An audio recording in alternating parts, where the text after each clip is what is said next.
le chef des Amérites demande Leïla pour son fils. Plongé dans un sombre désespoir, agité en tous sens comme le tourbillon qui s'élève au loin dans la plaine au choc impétueux de 1000 vents contraires, Mejnoun, poursuivi par l'image de Leïla, cherchait en vain le repos. Ses pas inquiets le portaient sans dessein dans les sables brûlants du désert. On le voyait quelquefois errer solitairement sur le sommet des montagnes, semblable à l'ombre fugitive d'un nuage qui se dessine un moment sur leur flanc dépouillé. Cependant, une lueur d'espoir vient tout à coup sourire à son imagination et ranimer ses esprits abattus. Il s'élance vers sa tribu et se rend chez un des chefs renommés par sa prudence et qui lui avait toujours témoigné l'intérêt le plus tendre. « Au nom de notre amitié, lui dit-il, j'ose espérer que tu voudras bien te rendre auprès de mon père et lui faire connaître cette prière d'un fils qui le chérit et l'honore. » Son cœur la lui avait ainsi dictée. Ô toi dont les soins paternels prodigués à mon enfance m'ont fait croître comme un jeune palmier dont la tête est couronnée de fruits. Toi dont les mains bienfaisantes se sont plues à joucher du fleur le sentier de mon existence. Si quelque vertu me distingue, c'est à toi seul que je le dois. Et que pourrais-je posséder qui ne fût un don de ton amour? Chaque jour a été marqué pour moi par un nouveau bienfait. Ô mon père, qu'une dernière faveur y mette le comble aujourd'hui. Séparé de Leïla, unique désir de mon âme, je me sens mourir. Mon sein est brisé de douleur. Excepté l'ombre de sa tente, il n'existe plus pour moi d'asile.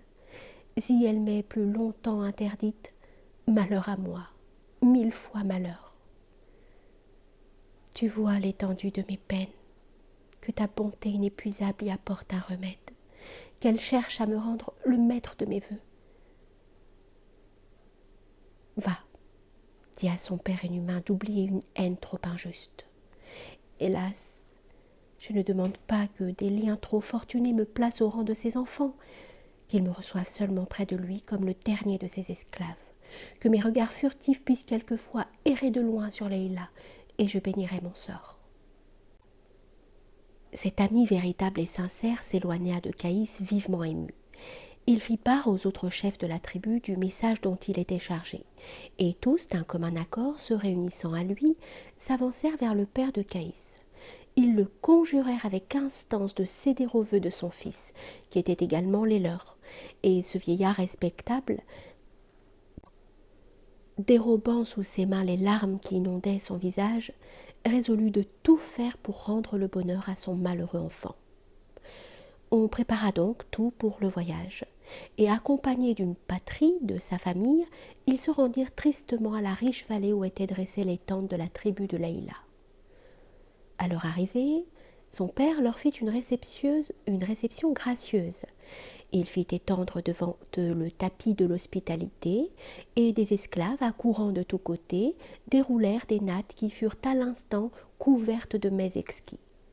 Le repas achevé, on se livra au charme de la conversation. 1000 récits divers furent faits et entendus. Cependant, lorsque le père de Caïs crut apercevoir un moment favorable à la confiance, il se hasarda ainsi à faire pressentir le sujet de son voyage. « La nature, dit-il, semble avoir attaché un charme à la réunion des êtres. Elle a voulu que leur propre faiblesse même leur en fît un besoin. En effet, combien est à plaindre l'existence de l'être isolé. Ils succombent sous le poids d'un fardeau qu'ils sentiraient à peine si, par leurs efforts réunis, d'intimes amis le partageaient avec lui. Le charme de l'association s'étend même jusqu'aux êtres inanimés. Jetons les yeux sur la rose. Quelque belle qu'elle soit isolée, quel nouvel éclat n'acquiert-elle pas lorsque, dans une guirlande parfumée, elle se trouve mêlée à la verdure.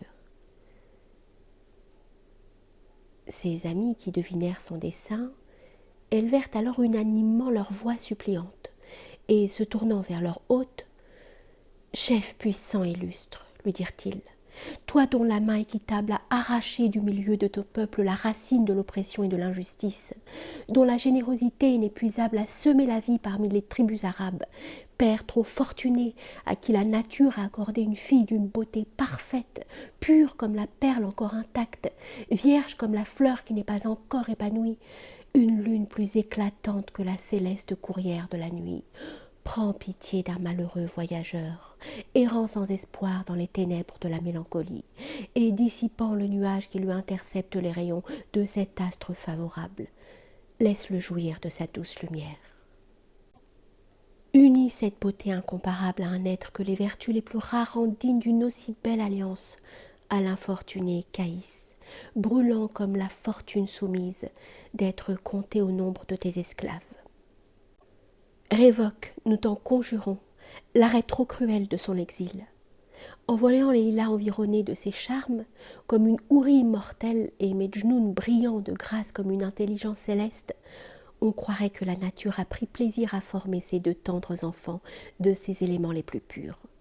Oui, elle les a sûrement destinés l'un pour l'autre. Que semblables à deux astres bienfaisants, leur feu uni brille donc sous l'aspect le plus favorable dans le signe du bonheur.